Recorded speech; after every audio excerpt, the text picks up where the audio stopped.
Some people traveled as far as 7 hours to watch this first WNBA playoff game, and they say it was worth it. Yeah, obviously got me pretty good in the eye. I don't think it affected me. Honestly, I felt like I got good shots. They just didn't go down. And the game was awesome. I think we felt a little overwhelmed and surrounded. There were a lot of Caitlin Clark fans here, but the Sun pulled it out. The 2024 WNBA playoffs have kicked off with a bang. Both the Sun and Liberty took home big wins. But if there's one game that has everyone talking, it's Fever versus Sun. And not just for the basketball. It's the drama, the controversies, and the moments that shook the court. But hold up, before we dive headfirst into the chaos, I've got a small favor to ask. If you're loving our breakdowns, make sure to smash that like button and hit subscribe. It's completely free for you, but trust me, it makes all the difference for us. Now, let's dive back into the madness. Everyone was eager for her to deliver. All eyes were on Caitlin Clark. But then, out of nowhere, the spotlight shifted. Suddenly, all the attention was on Aaliyah, Boston. Agreed. I just think we have to close her space down a lot more. I mean, we can't even let her, got to close it down and then get hands up and contest. I'm pretty sure when I go back and watch, I don't think one of our goals is to contest every shot. And I think we had some closeouts where our hands were down. And that, in the playoffs, good players are going to make plays. And that, that's what Marina did tonight. What just happened? Well, it wasn't your average foul call. This one was huge. Just 48 seconds into the game, yes, only 48 seconds, Indiana Fever head coach. Christy Sides challenged an early foul called on Boston while she was fighting for a rebound. Could this be the earliest challenge in WNBA playoff history? The commentators, Rebecca Lobo and Ryan Ruocco, couldn't believe it. You should not have to use your challenge just so that they get the call on the right player. I mean, clearly that foul is not on Aaliyah Boston. But hey, when you're up against tough calls, sometimes you gotta take action. But here's where things take a turn. Sides wasn't just challenging the call, she was stepping up for her team, and guess what? She took a technical for it. You could feel the frustration building as the officials missed a few key plays, including one where Clark was literally hit in the face. Body contact, there's sometimes these guys are coming off screens and movements where they're just getting bodied a lot. I thought that was happening early. I thought AB was getting, not getting some calls down low that she probably should have. But at the end of the day, it's not about the officiating tonight for sure. I mean, we've got to be better defensively. And if that wasn't enough, with 2:25 remaining in the first quarter, after yet another controversial call, Sides couldn't hold back anymore. Her emotions spilled over when Lexie Hull was ruled out of bounds, and the coach picked up a technical. Tensions were running so high that Erica Wheeler, Fever's veteran guard, had to hold her coach back to prevent her from getting ejected from the game. But here's the thing. Were the Fever surprised by this intensity? Not really. Going up against the #1 defensive team in the league, they knew it was going to be a battle. The Connecticut Sun is a really, really good team. They're a really good team with a lot of experience, and they know what it takes to step up to that next level, that playoff level, and that's what we're going to be, and that's who we are going to become. And so that is, they made it really difficult, and we've got to close that game. And even though Christy Sides is in her second season as head coach, she's already leading the Fever to heights they haven't reached in nearly 8 years. Can you believe the last time Indiana made the playoffs was back in 2016? Tamika, Catching's final season? Next up, we have a real story how Sun, the #1 defensive team, was able to limit Clark on court. Early in the game, the Sun suffered a huge blow when Tyasha Harris twisted her ankle and had to leave. It looked like the #1 defensive team was in serious trouble, especially with Clark starting to find her groove. But one player stepped up and flipped the script. But that's just the start. Stick around because we've got more drama to unpack. Can you guess who? If you're thinking DiJonai Carrington, you'd be wrong. It was Marina Mabrey who took over.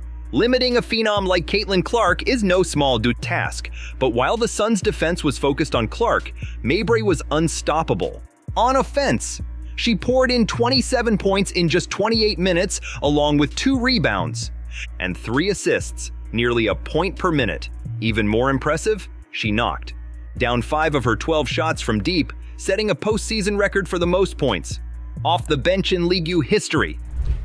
I really just do what the team asks me to do. Whether I come off the bench or I start, I'll still be the same player. So whatever the team needs for us to get a championship is what I was going to do. So, just being ready whenever they need me. Her performance didn't go unnoticed. Even 2-time All-Star MVP Arike Ogunbowale couldn't help but chime in, tweeting, "Marina going crazy," and she wasn't wrong. Mabrey was a force, stepping up just when the Sun needed her most. You might be thinking, where's Caitlin Clark, bro? So, 90 seconds. That's all it took for Caitlin Clark's playoff debut to take a dramatic turn. In an instant, the momentum shifted. The Indiana Fever rookie, full of promise and anticipation, hit. The hardwood clutching her face in visible pain after DiJonai Carrington of the Sun poked her in the eye.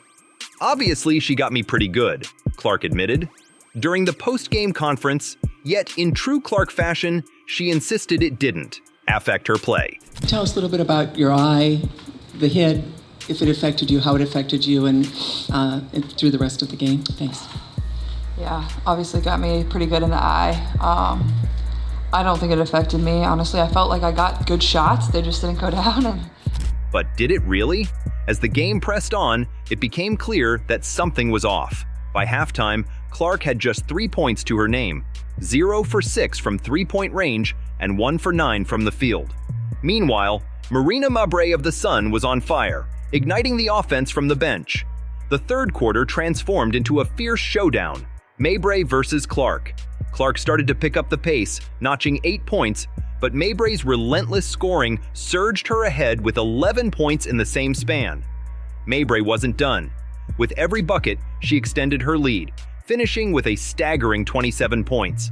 By the time the dust settled, the Sun had dominated with a 93-69 victory. While Mabrey's offensive clinic was pivotal, it was the Sun's suffocating defense that kept Clark and the Fever at bay. So, what happened? Did that eye poke impact Clark more than she let on? By the end of the first quarter, the Fever were only down by 3. In the second quarter, the deficit grew to 5, and by the third, they were trailing by 8. "We struggled to get stops," Clark said, adding that a series of bizarre calls and technical issues with the shot clock only made matters worse. It was one thing after another. I agree with what Caitlin just said. We scored 69 points, and when we go back and watch this, I didn't really say much because I want to go back and watch and just kind of see. But I think we just, these guys are going to shoot the ball a lot better on Wednesday, and that's going to make a huge difference. Clark didn't mince words about the Fever's struggles. "Our defense could have been better," she said, pointing out how Marina Mabrey got hot, scoring 27 points off the bench. According to her, as a shooter, she sees people going in with game on. The injury itself was hard to ignore. Though Clark initially played through it, by halftime, she had a visible black eye. Fans began to speculate whether the injury was to blame for her rough shooting performance in the first half. Clark went 0 of 6 from three-point range and just 1 of 9 from the field, totaling only 3 points. Felt like my shot felt right there. That's why it's so frustrating as a shooter, when it feels so good, but it won't go down for you. That's what sucks about it, but like I said, I'm proud of our team. As usual, Fever fans came to Clark's defense, especially after what unfolded later in the game. When Clark accidentally hit Carrington in the eye during a follow-through, Carrington was heard saying, "If that's anyone else, that's a foul." This comment sent fans into a frenzy. After all, wasn't it Carrington who poked Clark in the eye just moments before, with no foul called? Fever fans were relentless on social media. "Didn't you black her eye and no foul was called? Y'all can't beach about a special whistle when CC is flagrant fouled the most in the league," one fan tweeted. Another chimed in, "The thing about DiJonai is she dishes it out, but then plays the victim." For context, the term special whistle for Clark stems from an earlier incident when Angelreese coined the phrase after a flagrant foul on Clark during the regular season.